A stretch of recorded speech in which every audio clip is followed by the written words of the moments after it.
வணக்கம். முக்கிய செய்தி. 10ஆம் வகுப்பு, 11ஆம் வகுப்பு, 12ஆம் வகுப்பு பொதுத் தேர்வு குறித்து டிசம்பர் மாதம் அறிவிக்கப்படும் என்றும், டிசம்பர் இறுதிக்குள் இது குறித்து முடிவு எடுக்கப்படும் என்றும் பள்ளிக்கல்வித்துறை அமைச்சர் திரு செங்கோட்டையன் கூறியிருக்கிறார். நேற்றைய தினம் வெளியிட்ட செய்திக்குறிப்பில் அது குறித்து இன்னும் முடிவு செய்யப்படவில்லை என்று அதில் குறிப்பிட்டிருந்தது. பரவலாக தேர்தலுக்கு பின்னர் தான் பள்ளி மாணவர்களுக்கான தேர்வுகள் நடக்கும் என்று தகவல்கள் வந்து கொண்டிருக்கின்றன. இதற்கிடையில் பள்ளிக்கல்வித்துறை அமைச்சர் சில நிமிடங்களுக்கு முன்பு இது போன்ற ஒரு அறிவிப்பை வெளியிட்டிருக்கிறார். 10ஆம் வகுப்பு, 11ஆம் வகுப்பு, 12ஆம் வகுப்பு பொது தேர்வுகள் நடத்துவது தொடர்பாகவும் அல்லது தேர்வுகள் இன்றி ரத்து செய்வது தொடர்பாகவும் டிசம்பர் மாதம் இறுதியில் தான் முடிவெடுக்கப்படும் என்று அறிவித்திருக்கிறார். ஏனெனில் கருத்து கேட்பு முகாம் மூலமாக கருத்துகள் கேட்கப்பட்ட போது பெற்றோர்களே தங்கள் குழந்தைகளை பள்ளிக்கு அனுப்ப தயங்குவதாலும், வகுப்புகளே நடைபெறாத சூழலாலும், ஆன்லைன் வகுப்புகளில் மாணவர்களுக்கு போதிய அளவு புரிதல் ஏற்படவில்லை என்ற காரணத்தாலும் கல்வி தொலைக்காட்சிகளின் மூலமாக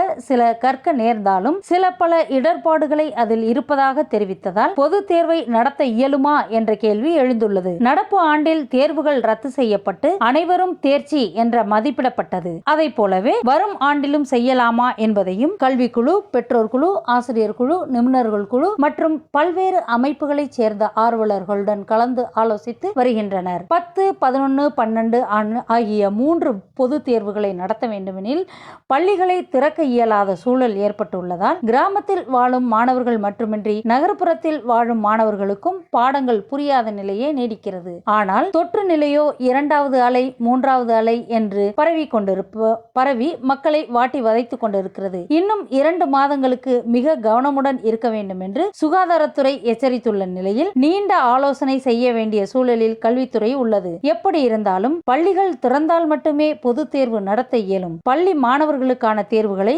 பல்கலைக்கழக மாணவர்களுக்கு நடத்துவது போல் நடத்திவிட இயலாது. பல்கலைக்கழக மாணவர்களே சற்று திணறும் போது மாணவர்கள் ஆன்லைன் மூலமாக கையாள்வது சற்று கடினமாக இருக்கும் என்று உணர்வதால் அது பற்றி தீர ஆலோசித்தே முடிவெடுக்க முடியும் என்றும் திரு செங்கோட்டையன் தெரிவித்துள்ளார். இந்த வீடியோ உங்களுக்கு பிடிச்சிருந்தா லைக் பண்ணுங்க, ஷேர் பண்ணுங்க, கமெண்ட் பண்ணுங்க. நன்றி, வணக்கம்.